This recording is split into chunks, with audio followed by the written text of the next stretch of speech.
हाँ, ये त्रिशप्ताः पर्यन्ति विश्वारूपाणि बिभ्रतः वाचस्पतिर्बलात् तेषां तन्वो अद्य दधातु मे।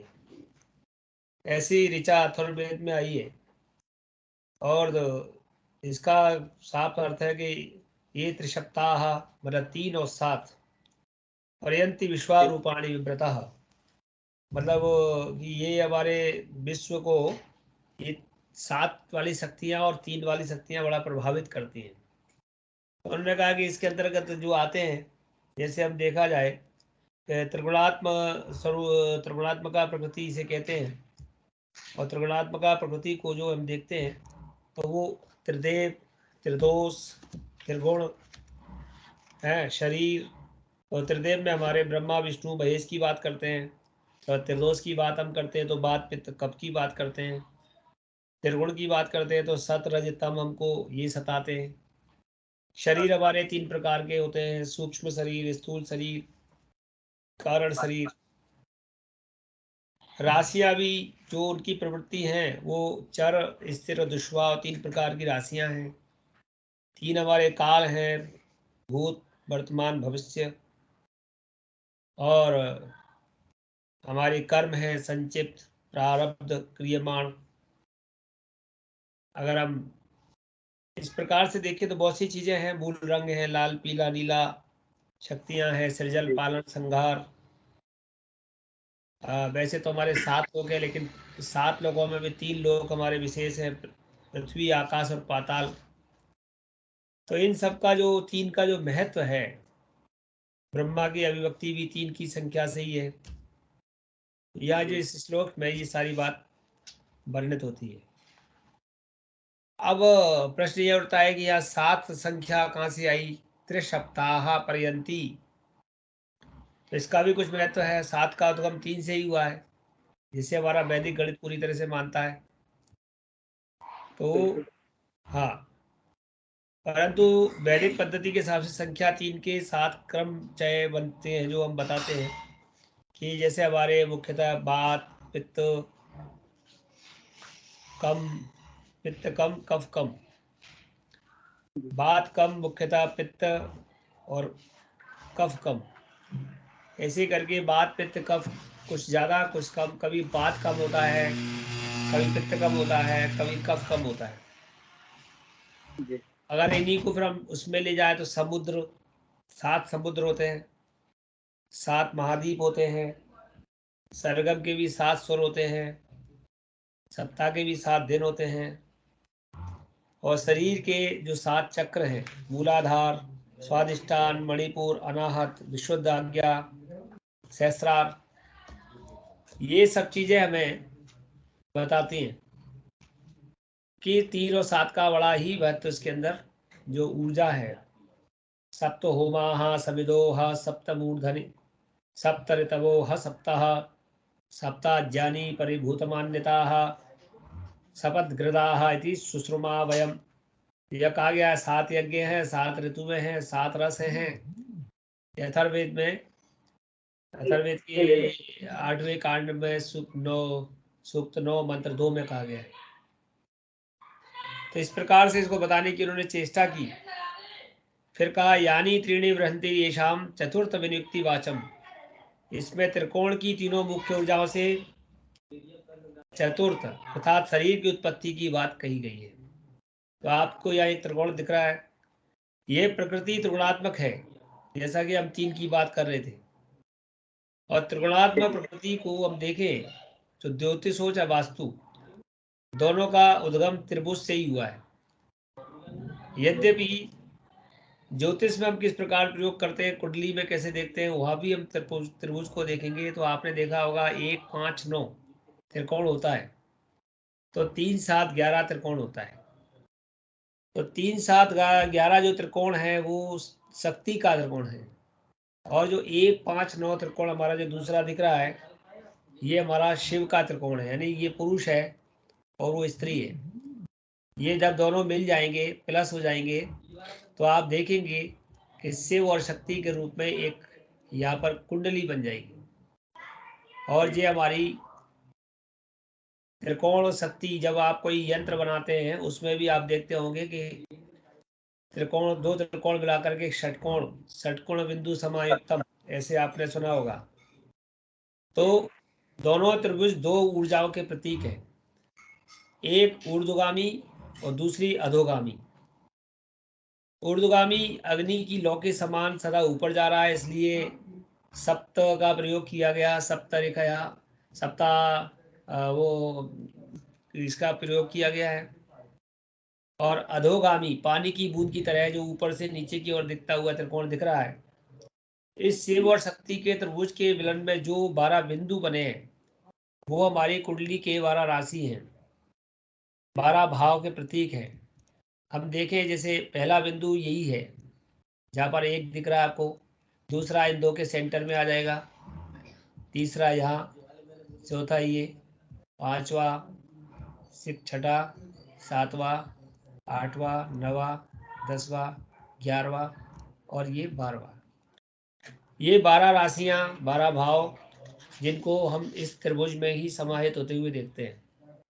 तो इस प्रकार वास्तु का उद्गम त्रिभुज से ही हुआ है। उसे समझने के लिए हम फिर से भूत, भविष्य और वर्तमान को देखेंगे कि जब जीव उत्पन्न होता है तब वो भूत मतलब वो पास्ट में कैसा है उस, और वो किस प्रकार से यहाँ पर आया। तो देखेंगे कि वो जल के रूप में वो गर्भ के अंदर है, और जो उसका आधार है वो जल है, क्योंकि जो गर्भ में है वो जल के अंदर है।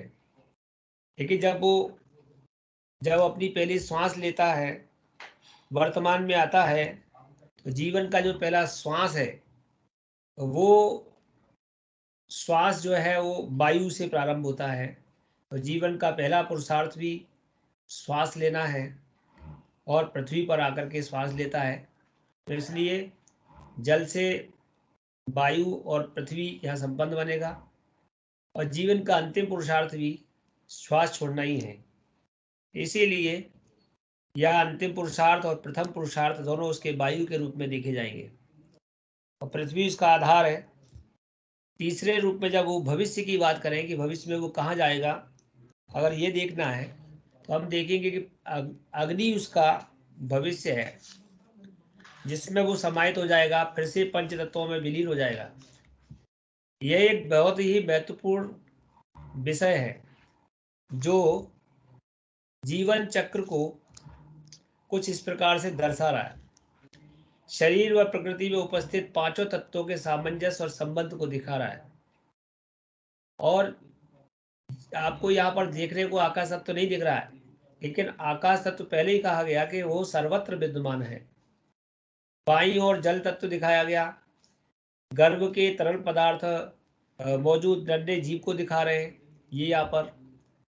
और मध्य भाग, अब इसके अंदर जो मध्य भाग है जल के अंदर, ये आकाश और पृथ्वी की उपस्थिति को दिखा रहा है। एक और बात गौर करने की है कि जन्म के पश्चात जब जीव पृथ्वी पर आता है तो सबसे पहला कार्य उसका है श्वास लेना। तो इसलिए, और जब अंत समय जाता है तब भी उसका काम है श्वास छोड़ना। यह मध्य भाग जीवन के लिए पृथ्वी तत्व, वायु तत्व के महत्व को बता रहा है। अब हम इधर तीसरे चित्र में जा रहे हैं। दाईं ओर जो क्षेत्र है वो अग्नि तत्व दिखा रहा है, जहाँ शरीर अग्नि को समर्पित हो करके पंच तत्वों में विलीन हो जाता है। तो इस प्रकार हम देखते हैं कि गर्भ की स्थिति भूतकाल को दिखाती है जो जल तत्व से जुड़ी है, और इसी प्रकार वायु और पृथ्वी तत्व वर्तमान को दिखाता है। अंत में अग्नि भविष्य को दिखाता है, क्योंकि सभी को भविष्य में उसी में समाहित होना है। वह चाहे चिता हो या पृथ्वी के नीचे की भूमि हो, वह भी असीम गर्मी से प्रभाव में होती है भूमि अंदर की। तो जब इस ऊर्जा को हम देखेंगे, पंच तत्वों की ऊर्जा को, तो ये दूसरे चित्र से देख सकते हैं कि यहाँ पर आप देख रहे हैं समय, ऊर्जा और तत्व, ये पृथ्वी ऊपर है, और ये जल है, और ये अग्नि है, ये रास्ता है। प्राण ऊर्जा का प्रभाव, ऊर्जा, चेतना, पंच महाभूतों का माध्यम, और पृथ्वी और वायु का समागम, ये भूत, वर्तमान और भविष्य, समय का प्रवाह। इसको समझने के लिए एक और चित्र देखेंगे कि शरीर के बाहर आकाश मेघों का स्थान है। वाष्प ऊपर उठता है और मेघ आगे बढ़ते हैं। उसमें सूर्य से सूर्य ऊष्मा को संग्रहित करता है और पृथ्वी। तो इस चित्र में आप देख रहे हैं जल और सूर्य जीवन उत्पत्ति के मुख्य कारण हैं। अगर जल होगा और सूर्य होगा तो जीवन होगा। भगवत गीता में भी इस प्रकार के श्लोक की बात आई है। ऐसा कहा गया कि तपाम्य हम वर्ष निगृह्णाम्य सृजामि च अमृतम चे मृत्युश्च सदसच्चाह अर्जुनम। मैं ही सूर्य रूप में तपता हूँ, प्रभु कहते हैं। वर्षा का आकर्षण मैं ही करता हूँ, उससे बरसाता भी मैं ही हूँ। हे अर्जुन, मैं ही अमृत हूँ और मैं ही मृत्यु हूँ। सत और असत मैं ही हूँ। तो ये दोनों जो त्रिभुज आपको दिखाए जा रहे हैं, एक के कोणों पर पृथ्वी, जल और वायु है, तो दूसरे के कोण पर अग्नि, जल और वायु है। यहाँ पर पृथ्वी को हम दिखाना चाह रहे हैं, या हम अग्नि के माध्यम से इसको पंच महाभूतों को बता रहे हैं। तो जब हम अग्नि, पृथ्वी, वायु, जल, तो अग्नि हमारा नीचे चला जाएगा और वायु जल आधार हो जाएगा, पृथ्वी सबसे ऊपर आ जाएगी, क्योंकि मैंने कहा था भूमि के नीचे अग्नि है। तो हम इससे समझेंगे ये जो हमारा त्रिभुज है, ये जीवन का आधार, यहाँ पर जो मध्य की सेंटर लाइन है ये वाली, ये बता रही है कि वायु और जल ये जीवन का आधार है। इससे ये पृथ्वी और दोनों त्रिभुजों के आधार पर आधारों को जोड़ने का काम वायु जल ने किया है, और इसके नीचे जो है वो अग्नि। अब हम इसको चारों कोणों को जब मिलाने की कोशिश करेंगे तो यहाँ पर एक वर्गाकृति बन जाएगी। ऐसे हम डॉट डॉट खींच के इसको मिला रहे हैं, तो ये वर्गाकार आवृत्ति एक रहने के स्थान का संकेत करती है। क्योंकि अभी तो हमको दो त्रिभुज थे, अब हमने वर्गाकृत कर लिया, यानी कि प्लॉट बन गया हमारा, भूमंडल का द्योतक हो गया और आकृति पर चारों तत्व उपस्थित हो गए। अब पता चल रहा है कि एक दिशा में जल है, दूसरी में अग्नि है, तीसरी में वायु है और चौथे में पृथ्वी है। ये दिशाएं कौन सी हैं? इन दिशाओं को स्थापित करने के लिए हम इसको देखेंगे कि दिशाओं व ग्रहों को स्थापित करते हैं मंडल पर पंच तत्व दिशाएं, और यानी कि हमने जब ये चारों स्थापित की तो देखिए यहाँ पर हमने आकाश नहीं दिखाया, ये पांचवा तत्व जो वायु और जल, पृथ्वी और अग्नि के बीच में है, वो आकाश, यानी पांचों तत्व इसी के अंदर समाहित है। तो दिशाएं वह शीर्ष है जहां पर जल तत्व उपस्थित है, यानी इस दिशा का जो शीर्ष है, जो मुख्य पॉइंट्स है, वो जो है वो जल है। यहीं से हम दिशा का आरंभ करेंगे और इसको हम मानेंगे पूर्व दिशा। इसके विपरीत जो यहाँ पर जो जल के विपरीत जो दिशा आएगी, जल के विपरीत दिशा आएगी ये वायु, और इसको हम इस शीर्ष को पश्चिम दिखाएंगे, और जो पृथ्वी आ रही है ऊपर की ओर, इसको हम उत्तर दिखाएंगे, और इसके नीचे जो अग्नि आ रहा है ये दक्षिण है, और ये चारों दिशाएं हमारी इस मंडल पर है। अर्थात पूर्व दिशा जल तत्व शीर्ष पर बिल्कुल दिया गया है। अब बात यहाँ पूर्व दिशा से जल की इसलिए कही गई है कि जल तत्व जीवन के सृजन और उसके पालन के लिए सबसे महत्वपूर्ण है। बिना जल के तो कुछ हो ही नहीं सकता। मैंने प्रारंभ में भी आपको बताया था कि हमारी पृथ्वी पर 70% जल है, और जो हमारे भवन आदि बनाए गए ज़्यादातर उस जलाशय के नज़दीक बनाए गए। तो पृथ्वी पर जल के बिना जीवन संभव नहीं है। साथ ही जीवन का उद्गम का सूर्योदय से सीधा संबंध है, क्योंकि जल पदार्थ की तीनों अवस्थाएं अर्थात तरल, गैस, ठोस, ये सब हमारे जीवन के लिए उपयोगी है। और तीनों अवस्थाओं की तरलता के साथ उपलब्ध होने के कारण जल जीवन बनाए रखने के लिए सहायक सिद्ध होता है। तरल अवस्था में सिंचाई के लिए, प्यास बुझाने के लिए, भोजन तैयार करने के लिए, अनेक आवश्यकताओं की पूर्ति के लिए हमारे को जल की आवश्यकता पड़ती है। इसी प्रकार गैस अवस्था में यह बादलों के निर्माण में सहायक होता है, जो एक स्थान से दूसरे स्थान पर पहुंचकर पृथ्वी पर वर्षा के रूप में अवतरित होता है। अंत में ठोस अवस्था में हिम के रूप में जल के भंडारण में सहायक होता है, ताकि वर्ष भर जल की आपूर्ति रहे। तो जल को तीनों अवस्थाओं के में पहुंचाने के लिए मुख्यतः जो ऊर्जा काम करती है, जो कार्य करता है, तो वो है सूर्य। तो सूर्य की ऊर्जा के कारण ही ये जल हिम से वर्षा और नदियों के रूप में स्थान स्थान पर पहुंचकर अन्न उत्पादन में सहायक होता है। तो देखिए, जल के सामने हमने सूर्य को दिखाया है। इस अन्न को जल सूर्य दोनों की परम आवश्यकता है। जीवन के सृजन और पालन के उत्तरदायी जल सूर्य पूर्व दिशा की ओर इंगित करते हैं, और सूर्योदय के साथ प्रातः एक नव जीवन का पदार्पण होता है। सूर्य द्वारा वाष्पीकरणकृत जल और उस कारणवश हुई सूर्य की शक्ति से मिश्रित वर्षा हमारे पुरुषार्थ और सुकर्मों में बढ़ोतरी करती है। सूर्य और जल की निरंतर जुगलबंदी को गीता में कहा गया है, अन्नात् भवन्ति भूतानि पर्जन्यात् अन्न संभव यज्ञात् भवति पर्जन्यो यज्ञ कर्म समुद्भव।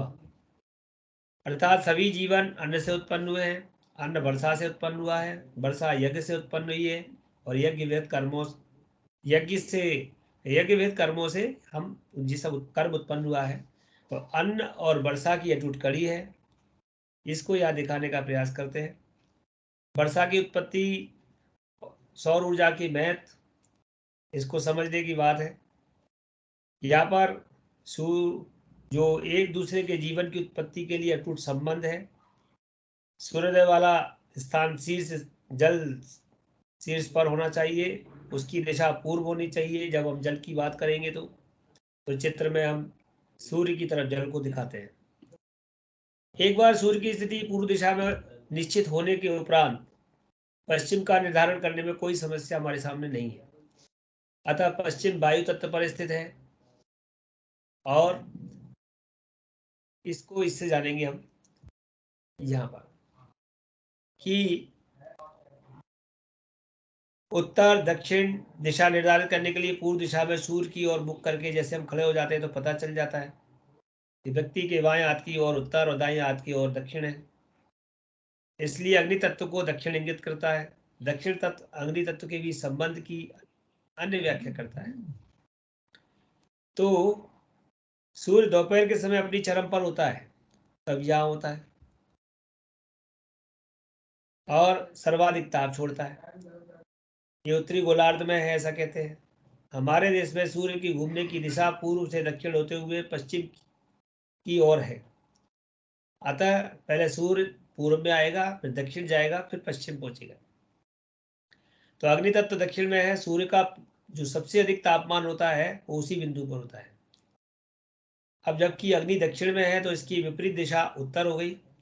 इस तरीके से हम देख रहे हैं यहाँ पर, ये पूरब और उत्तर के मध्य में उत्तर पूर्व, ये ईशान हो गया।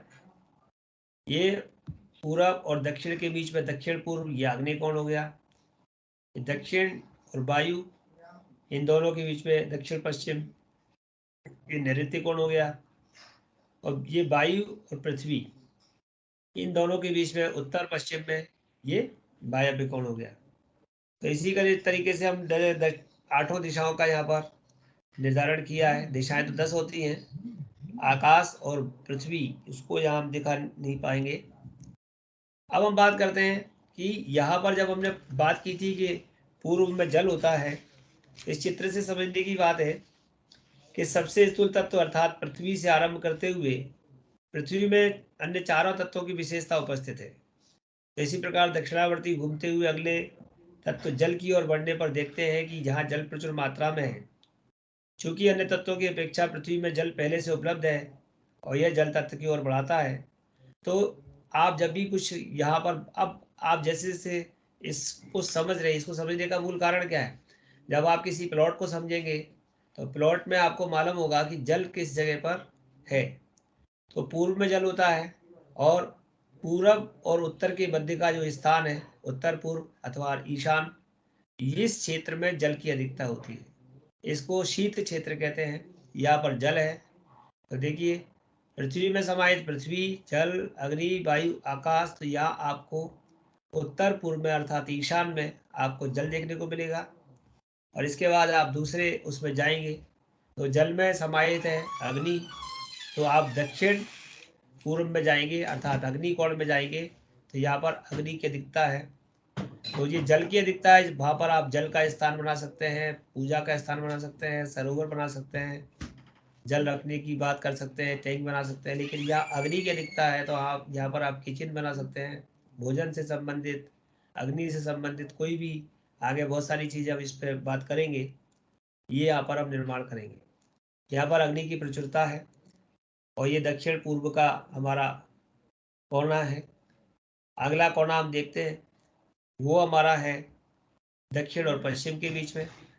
यहाँ पर गर्म वायु की अधिकता है और गर्म वायु ऊपर उठती है और शुष्कता छोड़ती है। तो ये बात कर रहे थे हम, बीज अर्थात जल ईश्वर की जो कृति है, इसे नष्ट नहीं किया जा सकता, इसका अस्तित्व सदैव रहता है। जल हमेशा अमर है, ईश्वर का ही रूप है और इसीलिए इसे ईशान में बताया गया है। चौथा और बता देते हैं कि ये जो हमारा वायव्य, यहाँ पर जो हमारा था दक्षिण पश्चिम, अब हमारा उत्तर पूर्व का, उत्तर पश्चिम का क्षेत्र आ गया, ये वायु का है। और यहाँ गर्म की अधिकता थी वायु, यहाँ पर शीतल वायु की अधिकता है अर्थात ये शीत क्षेत्र है जो कि हम उत्तर पूर्व ईशान देख रहे थे। तो पुनः जल में अग्नि, वायु, आकाश, ये सब गुण मिल जाते हैं। जब अग्नि की ओर बढ़ते हैं तो अग्नि के गुणों में वृद्धि होती है। ये हमने आपको चित्र 3.13 में दिखाया है। अग्नि के संपर्क में आने से जल भाप में परिवर्तित होती है तो ये बढ़ाता है। तो यहाँ पर इसलिए अग्नि की अधिकता में क्षेत्र जो है वो उष्ण क्षेत्र है, इसलिए इस कोण का नाम अग्नि कोण पड़ा है। ये उष्ण क्षेत्र है, ये जल का शीत क्षेत्र है तो ये उष्ण क्षेत्र है। और इसके बाद अगले क्रम में दक्षिण पश्चिम का जो कोना है, ये वाला, ये शुष्क क्षेत्र है, यानी यहाँ पर न जल है न अग्नि है, सूखा है। कारण वायु तत्व की प्रचुरता, दक्षिण में अग्नि वायु के गुण, पश्चिम की ओर वायु की उपस्थिति, यानी जो दक्षिण से अग्नि आ रही है उसके साथ हवा आ रही है, तो गर्म हवा आ रही है, इससे यह क्षेत्र शुष्क हो जाता है। जबकि यह वायु के गुण उपस्थित है तथापि अग्नि के गुण प्रभावी रहते हैं और वायु गर्म होकर अपना स्थान छोड़ देती है, इसलिए ये शुष्क स्थान है। यहाँ पर सूखे का क्षेत्र संबंध बात करेंगे। और यहाँ पर हम वापस जब जा रहे हैं अगले चित्र में, तो यह कोण फिर ईशान भगवान का स्थान विपरीत, इसलिए यहाँ पर जो दक्षिण पश्चिम जो कहा गया था, ये वायव्य कोण, ये वाला जो वायव्य कोण है, इसको जब हम देखेंगे, ये तो नैऋत्य कोण आ गया, ये दक्षिण पश्चिम है। और ये आपके सामने ये जिस शुष्क क्षेत्र है दक्षिण पश्चिम का, ये नैऋत्य कोण है। और ये हमारा उत्तर पश्चिम का जो क्षेत्र है, ये हमारा शीतल वायु की अधिकता, यहाँ पर ठंडी वायु है। और उत्तर पश्चिम की ओर बढ़ते हैं, दक्षिणावर्ती दिशा में पश्चिम से वायु आती है, उत्तर की ओर चलती है, वायु तत्व की वृद्धि है। तो इस कारण ये क्षेत्र शीतल है। तो आप देखेंगे अग्निकोण वो गर्म क्षेत्र है और जो आपका नैऋत्य कोण है वो गर्म वायु का अर्थात शुष्क क्षेत्र है। और आप जो वायव्य कोण है वो भी शीतल क्षेत्र है। और इसके बाद जो हमारा ईशान कोण है वो हमारा जल की अधिकता वाला क्षेत्र है। तो अब भूखंड पर ग्रहों को स्थान देते हैं, तो जब देखेंगे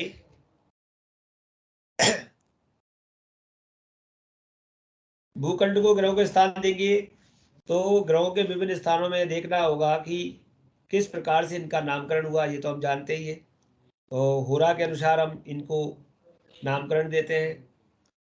जैसे होरा क्रम है, पहले आप देखते हैं कि सूर्य मिलेगा, फिर सूर्य के बाद बुध मिलेगा, बुध के बाद शुक्र मिलेगा। तो उसमें हर चौथी होरा से दिन का प्रभाव आपको देखने को मिलेगा।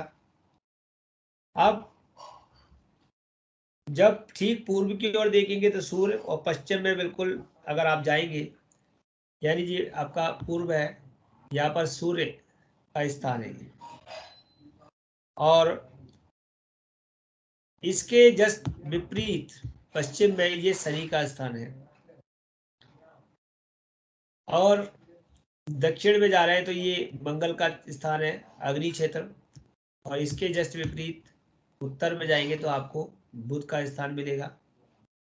उत्तर और पूर्व का जो क्षेत्र है कोना, ईशान कोण, यहाँ पर बृहस्पति और केतु का प्रतिनिधित्व होगा। दक्षिण और पूर्व अग्नि कोण जगह वहां पर शुक्र ग्रह है, और ये दक्षिण पश्चिम है, वहां पर राहु है, और उत्तर पश्चिम है, वहां पर चंद्रमा है। तो इस प्रकार से आपको वहां पर ग्रहों की स्थिति को देख लेना है कि कौन से ग्रह किस दिशा में रहते हैं, उनके प्रभाव उसी तरीके से वहां पर देखने को मिलेगा। तो ज्योतिष तथा वास्तु के मध्य बहुत निकट संबंध है। मात्र वास्तु किसी का भविष्य निर्धारित नहीं कर सकता। जब किसी जातक की महादशा, अंतरदशा आदि शुभाशुभ होती है तो वह पूरी संभावना होती है अशुभ दशा में वास्तु दोष वाले स्थान पर वह रह रहा होगा। अर्थात कुंडली का फल भी वास्तु से अधिक प्रभावित होता है, कुंडली से भी पता चलता है। परंतु वास्तु अशुभ दिशा के परिहार के रूप में अवश्य कार्य करता है। अगर आप किसी अशुभ दिशा में पहुंच गया जातक और दशा भी बता रही है, तो वहां पर वास्तु के माध्यम से कुछ उपाय किए जा सकते हैं। वास्तु भले ही धीमा प्रभाव डालते हैं, परंतु वास्तु का प्रभाव स्थायी होता है। साथ ही इसमें कोई शंका नहीं है कि वास्तु कुंडली की दशाओं को भी प्रभावित करता है। घर, शहर, कार्यस्थल की शुभ वास्तु अनेक दुष्प्रसारों से बचाती है। तो उत्तम वास्तु कुंडली की अशुभ दशा के बुरे प्रभाव को करने में जो ये उत्तम वास्तु सहायक होता है। अगर हम उसे ठीक से वहाँ पर बनाएं, ठीक से उसको जातक को दिशा निर्देश करें कि कौन सी दिशा में क्या होना चाहिए। भौतिक, मानसिक, आध्यात्मिक तीनों स्तरों पर वहाँ पर हम उन्नति ला सकते हैं। जीवन के हर पहलू को वास्तु प्रभावित करता है। वास्तु तथा ज्योतिष के मध्य जो समानताएं हैं, विरोधाभास हैं, दोनों हैं। कुछ विरोधाभास भी है, कुछ समानताएं भी हैं। तो मूल विरोधाभास तो पूर्व दिशा से है। कुंडली में प्रथम भाव पूर्व में उदित हो रही राशि को दिखाता है। तो साथ ही यदि जन्म प्रातः काल हो तो सूर्य प्रथम भाव में ही होता है, ऐसा जन्म कुंडली से देखते हैं, जो सूर्योदय के समान है। विराट पुरुष की जन्म राशि मेष और अग्नि तत्व राशि है, जबकि वास्तु में सूर्योदय के स्थान पर जल तत्व है। जल जीवन की प्राथमिकता है, आवश्यकता है। जल की महत्व प्रत्येक रूप में सर्वविदित है। जल रूप अन्न के रूप में, वर्षा के रूप में रूपांतरित होता है। तो यहाँ जल प्रथम कारक हो गया है। इस तरीके से हम वास्तु को और ज्योतिष को दोनों को समान रूप में देखने का प्रयास करेंगे। उस जगह समानता पाई जाएगी, उस जगह विरोधाभास देखने को मिलेगा।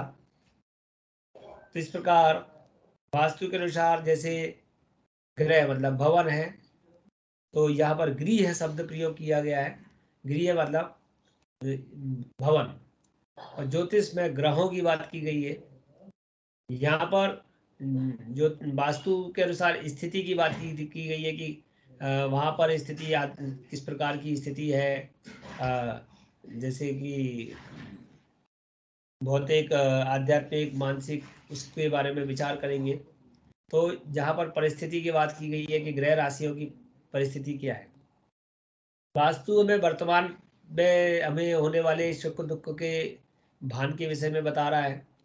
तो ज्योतिष हमें इस जन्म के साथ साथ पूर्व जन्म में, क्योंकि अवश्य में भोक्तव्यम कृतम कर्म शुभाशुभम न क्षीयते कर्म कल्प कोटि शतैरपि, तो प्रारब्ध, संचित, आगामी सभी को वहाँ पर दिखाते हैं। वास्तु भौतिकता के विषय में भी हमको बहुत कुछ देता है कि हमें भौतिक रूप से किस प्रकार से अपने आप को सुदृढ़ करना चाहिए। ज्योतिष जब भी हमारे कष्टों को दूर करता है तो वो स्पिरिचुअल तरीके से, आध्यात्मिक तरीके से हमको रेमेडीज देता है। वास्तु में दिशाओं को हमने इंडिकेशन दिया है कि कौन सी दिशा हमारे लिए अनुकूल, किस काम के लिए अनुकूल है, किस काम के लिए प्रतिकूल है, किस दिशा में क्या करें, किस दिशा में न करें, किस दिशा में सोएं, किस में खाना बनाएं, किस दिशा में मेहमानों को रखें, भारी सामान किस दिशा में रखें, तुलसी का पौधा किस दिशा में लगाएं। बहुत सारी बातें दिशाएं की हैं। जबकि ज्योतिष में दिशा की जगह दशाएं आ जाती हैं कि ये सूर्य की दशा चल रही है तो इस समय आपको क्या सावधानी बरतनी है, ये क्या फल देगी, चंद्र की दशा क्या फल देगी। पुरुषार्थ चतुष्टय, यहाँ पर वास्तु में भी धर्म, अर्थ, काम, मोक्ष कहा गया है कि व्यक्ति को अपने जीवन में पुरुषार्थ चतुष्टय में यह आवश्यक है कि वह अपना एक भवन बनाए।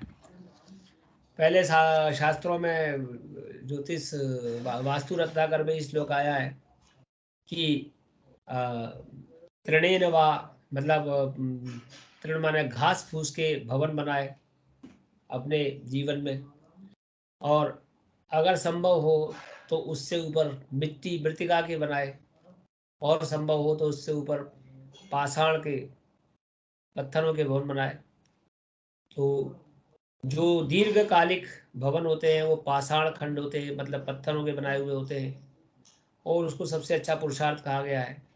जीवन में व्यक्ति अपने पुरुषार्थ से एक अपना पाषाण खंडों का एक भवन बना सके। और पहले इस प्रकार के भवन, प्रसाद, महल केवल राजा लोग बनाते थे, और इसीलिए ज़्यादातर हमको देखने को जो मिलेगा प्रारंभ पुराने समय का वास्तु, वो हमें किलों में मिलेगा, महलों में मिलेगा।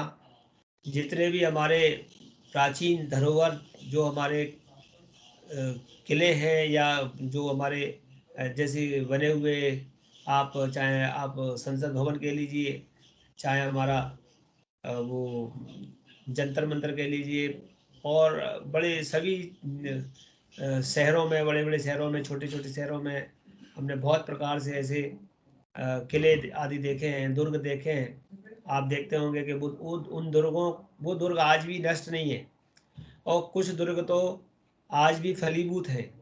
आज भी यहाँ तक कि राजस्थान में वास्तु का प्रयोग बहुत ज़्यादा किया गया, और राजस्थान में जितने भी महल बने थे, आज भी वो महल उतनी ही ऊर्जा से काम कर रहे हैं। हमारे बहुत सारी जगहों पर बने हुए प्रसाद वास्तु, मतलब महल आदि विनिष्टीकरण की ओर जा रहे हैं, मतलब खंडर हो गए हैं। लेकिन राजस्थान में बने हुए कई महल, जैसे आप हवा महल की बात करें या बहुत सारे महल छोटे मोटे, तो उन्होंने आज की डेट में उन महलों को एक दर्शनीय स्थल या विवाह के लिए स्थल या पर्यटन टूर के रूप में बहुत अलग अलग प्रकार से बना दिया है। मैं अभी 2-3 बार कुछ कार्यक्रमों में उदयपुर, जयपुर ऐसी जगहों पर गया था, तो मैंने देखा कि ये तो पुराना सा महल है, तो उन्होंने उसको आर्ट करके एक वो बना दिया, डेस्टिनेशन मैरिज स्थान बना दिया, और उससे आय भी हो रही है। मतलब और उसका जो वास्तु देखने को मिला वो इतना मतलब गजब का था। जो द्वार भी थे, और हम लोग अभी गए थे, कहाँ गए थे, ओरछा गए थे। ओरछा में भी जो एक महल बना हुआ है उसमें भी जो द्वार बने हैं, गज द्वार आदि हमने देखे। तो उस महल के वास्तु के बारे में वो बताते हैं। तो इस प्रकार के पुरुषार्थ कि वो हमारा जीवन पर्यंत आगे तक हमारे पुरुषार्थ को ले जाए। हमारे ग्वालियर में भी किला बना हुआ है, दुर्ग बना हुआ है, या सिंधिया पैलेस बना हुआ है। आप लोगों ने भी काफ़ी दूर इंदौर वगैरह में, उज्जैन वगैरह में बहुत जगह ऐसे जगह बने हुए हैं। हमारे बहुत सारे मंदिर इस प्रकार के बने हुए हैं, हमारे बहुत ऐसे हैं। जी जी। और प्रारब्ध, अब ज्योतिष बात करता है प्रारब्ध की, तो प्रारब्ध में हम यहाँ पर प्रारब्ध है या पुरुषार्थ है, वास्तु में हम प्रयोग करके देखेंगे और ज्योतिष में हमारे पास योग होते हैं, जैसे गज केसरी योग है, या बहुत प्रकार के योगों की बात आपने सुनी होगी ज्योतिष में, तो उस प्रकार से योग होते हैं। तो आज हमने बात की है कि हमारे पास जो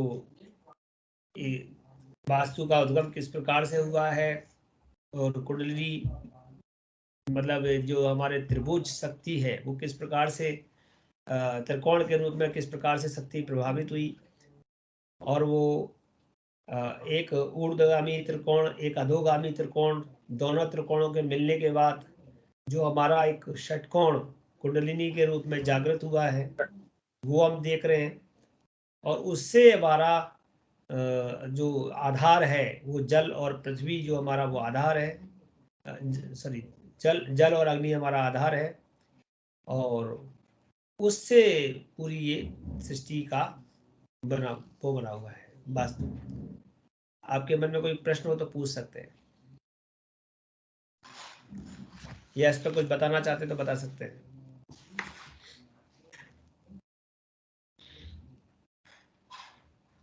जय गणपति।